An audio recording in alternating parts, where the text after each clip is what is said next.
नमस्कार दोस्तों। आज बात करेंगे हम 3 पॉइंट पे। सबसे पहला रहेगा कि आज की न्यूज़ क्या थी एंड इंट्राडे में उस न्यूज़ की वजह से मार्केट ने कैसे बिहेव किया।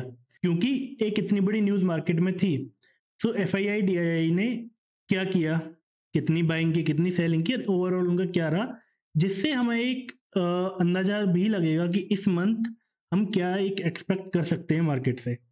उसके बाद हम अपनी डेली वाली एनालिसिस करेंगे, चार्ट पे जाएँगे और बहुत सारी चीज़ें सीखेंगे। ठीक है? सबसे पहले बात करते हैं आज न्यूज़ की। न्यूज़ भी दिखाने के लिए मैं आपको लेके चलता हूँ चार्ट पे। ये मैंने ओपन किया है निफ्टी का चार्ट 15 मिनट टाइम फ्रेम में। अब यहाँ पे हमें सबसे पहले एक बहुत बड़ा गैप अप देखने को मिल रहा है। तो गैप अप हमारा अराउंड था 250 पॉइंट का, ठीक है? सबसे पहले हमें एक मॉर्निंग में ही एक 250 पॉइंट का गैप अप देखने को मिलता है। और उसके बाद जो पहली ही कैंडल बनती है, वो 15 मिनट की कैंडल, जो भी गैप अप था, जो भी यहाँ पे बाइंग हुई थी, उसको सस्टेन नहीं कर पाती है और वो नीचे आके क्लोज होती है। ये हमारी 15 मिनट की कैंडल है। अब आगे समझने से पहले यहाँ पे समझेंगे कि ये गैप अप हमें क्यों देखने को मिला।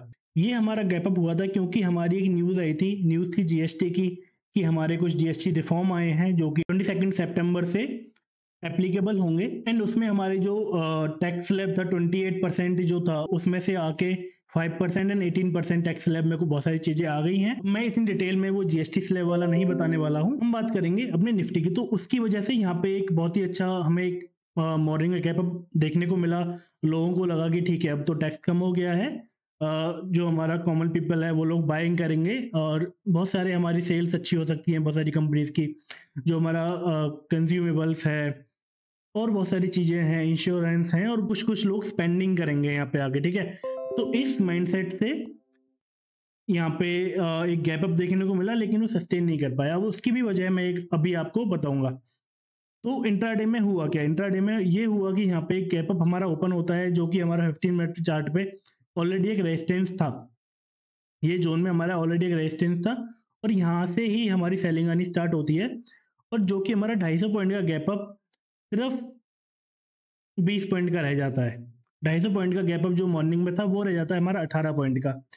अब इतनी बड़ी न्यूज़ थी, सब लोग खुश थे, ठीक है? और सब जगह बताया जा रहा था कि ठीक है, अब तो बहुत अच्छा हो गया है। लेकिन फिर भी ये सस्टेन नहीं कर पाया, क्योंकि जब यहाँ पे रिटेलर खरीदने गया, तो बेचने वाला भी कोई सामने होगा, ठीक है? तो जो भी ऑपरेटर्स थे या जो भी बड़े लोग थे, ठीक है? उन्होंने अपना यहाँ पे सेलिंग कर दी और ऑपरेटर्स को माल देके चले गए। ठीक है? ये हमारा हो गया पहला। ये हमारा हो गया न्यूज़ एंड उसने क्या किया। इवन मैंने एनालिसिस भी इसी में बता दिया। जो हमारा थर्ड पॉइंट मैंने बताया था, वो भी मैंने इसी में कवर कर दिया है। तो यहाँ पे हमें देखने को मिल रहा है कि हमारा दोनों ही डेटा पॉजिटिव हैं और इवन जो डीआईआई है, उन्होंने बाइंग की है ओवरऑल 2100 की। एफआईआई ने कोई बहुत ज़्यादा बाइंग नहीं, लेकिन अगर हम कोई पॉजिटिव चीज़ देखने की यहाँ पे कोशिश करें, तो हम ये कह सकते हैं कि बहुत ज़्यादा यहाँ पे कोई सेलिंग भी नहीं की है।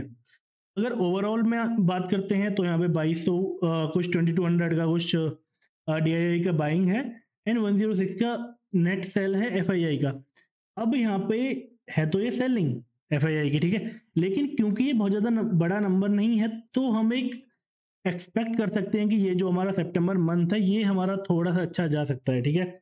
एक हमारे पास न्यूज़ है, हालांकि उस न्यूज़ से आज निफ्टी जितना गैप अप ओपन हुआ, लेकिन वो सस्टेन नहीं कर पाया। मतलब कोई तो यहाँ पे बहुत बड़ी सेलिंग कर रहा था, बट स्टिल, क्योंकि अब हमारे 2 पॉइंट पॉजिटिव हो गए। एक तो हमारा जीएसटी रिफॉर्म आ गए हैं, जो कि स्टेबल हो जाएगा न्यूज़ बेस्ड।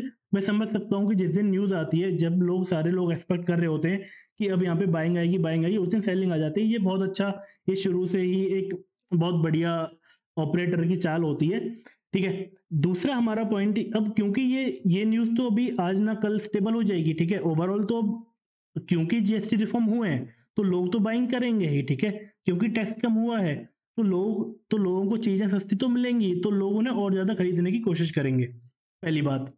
अब दूसरी बात ये है कि एफआईआई का जो नेट सेलिंग हमने देखा, वो नंबर बहुत ही छोटा है। अगर आप लास्ट मंथ का देखोगे या फिर इससे पहले का देखोगे, तो उसके कंपैरिजन में वो नंबर बहुत ही छोटा है। और हमें आगे आने वाले दिनों में और देखने को मिल सकता है कि शायद ये नंबर पॉजिटिव इवन बाइंग में कन्वर्ट हो जाए। ठीक है, तो सितंबर को हम एक्सपेक्ट कर सकते हैं, हम एक उम्मीद कर सकते हैं कि हमारे लिए एक बहुत लाइक थोड़ा पॉजिटिव रह सकता है। बाकी तो हम हमेशा जो ट्रेड और बाइंग और सेलिंग करेंगे वो हमेशा लेवल्स एंड जोन से के उससे ही करेंगे।